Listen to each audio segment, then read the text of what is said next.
Joining me now, Charles Payne, host of Making Money.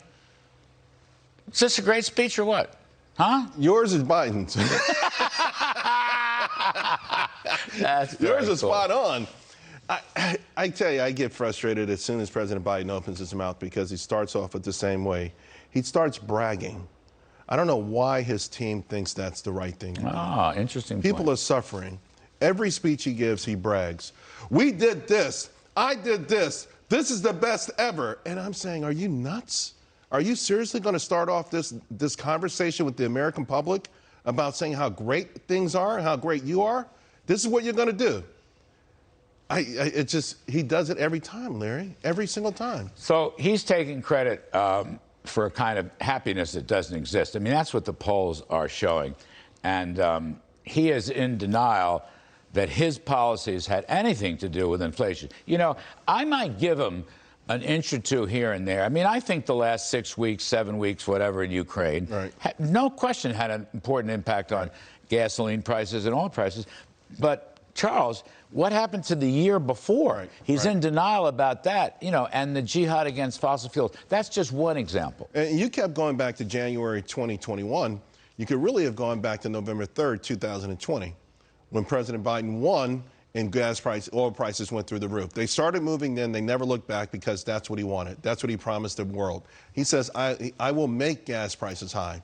I'm going to make sure that we pass the climate agenda. You know what? He declared his war then, and the market reacted to it then. Yeah. Look at those numbers. You want to talk about a stark difference. Now, immediately after he spoke today, a reporter said, okay, is any of it your fault?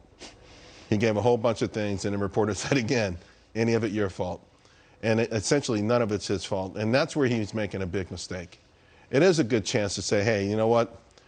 I'm leaning toward this climate agenda because I think in the future it would be worth it. But it is creating pain right now. And I think it would be a brilliant move if he ever, to your point, could do it. Right. I don't mean to interrupt, but you know what? When you're doing something wrong and you know you're doing something wrong and all your friends tell you you're doing something wrong, acknowledge it and change it. It's not that big a deal. Nobody's perfect. Politicians, by the way, there was once a president named Bill Clinton. I knew you were going to bring that up. Okay, he's my favorite example of this, okay? And that president, Bill Clinton, had a rough 2 years, kind of did everything wrong, Hillary care, high taxes, the economy slowed down, da-da-da-da. So what did he do? He took ownership and changed. He just changed his agenda.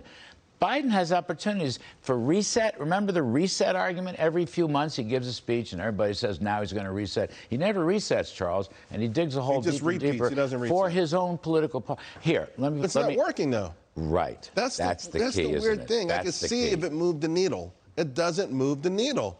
And so, you know, it's like today, the ultra MAGA. Love that. The ultra MAGA. The mega MAGA. Like it sounds like you're in a Boy Scouts. Okay, you got the MAGA patch, my man, but what do I have to do to get the ultra MAGA patch? Wait, he's got Rick Scott and the Congressional Republican policy that doesn't exist. Rick Scott from Wisconsin. Yeah, Rick Scott from Wisconsin. I mean, we have to remember that in the intros. Not Florida, mind you, it's Wisconsin. But, you know, the progressive agenda that he is representing and touting has lost favor.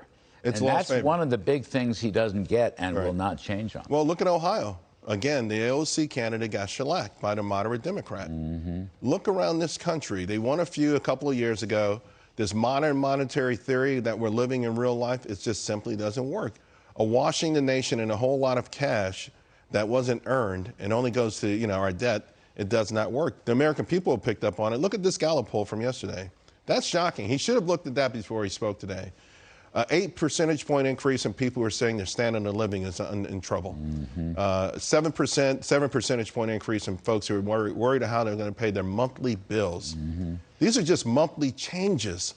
I'd be terrified as a politician just for the responsibility that I have to the general public, regardless of party. And secondly, if I want to win re-election, and you know what's interesting? I was reading about Nixon, and where Paul Volcker in the Nixon administration, I don't know if you know this story, I just read it over the weekend, went to Nixon and said, listen, take the hit now, early in the term, do whatever you can to get inflation on the wraps. And of course, apparently Nixon ignored him.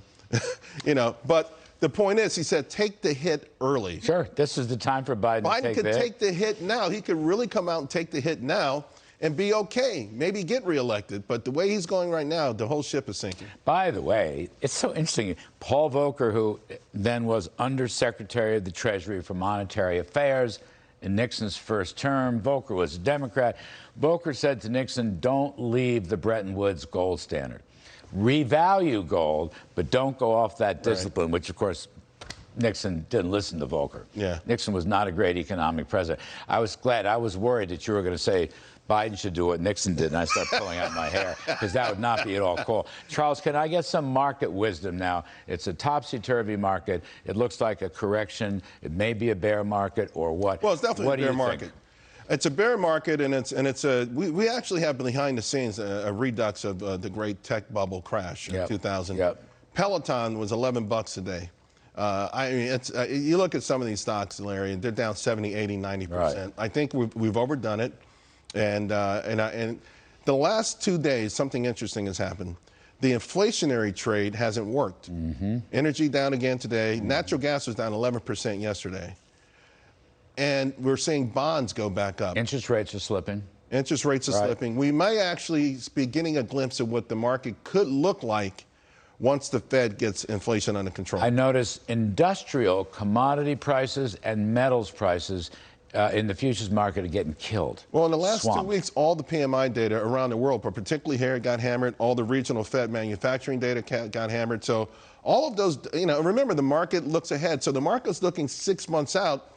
I think this market's going to start to build in a world where inflation is no longer running crazy. Unfortunately, the downside to that is the economy is going to be slowing. Chinese yuan getting clobbered. They're closing down the economy. The yuan's getting clobbered. That's fundamentally deflationary. But you know what? I fear in the next 12 months or so, you will have inflationary recession, the worst of all possible worlds. Anyhow, Charles Payne. Watch Charles weekdays, Making Money at 2 p.m. Eastern, right here on Fox Business. And Charles does not support the Nixon economic program in his first term. I know that. A lot of lessons to be learned.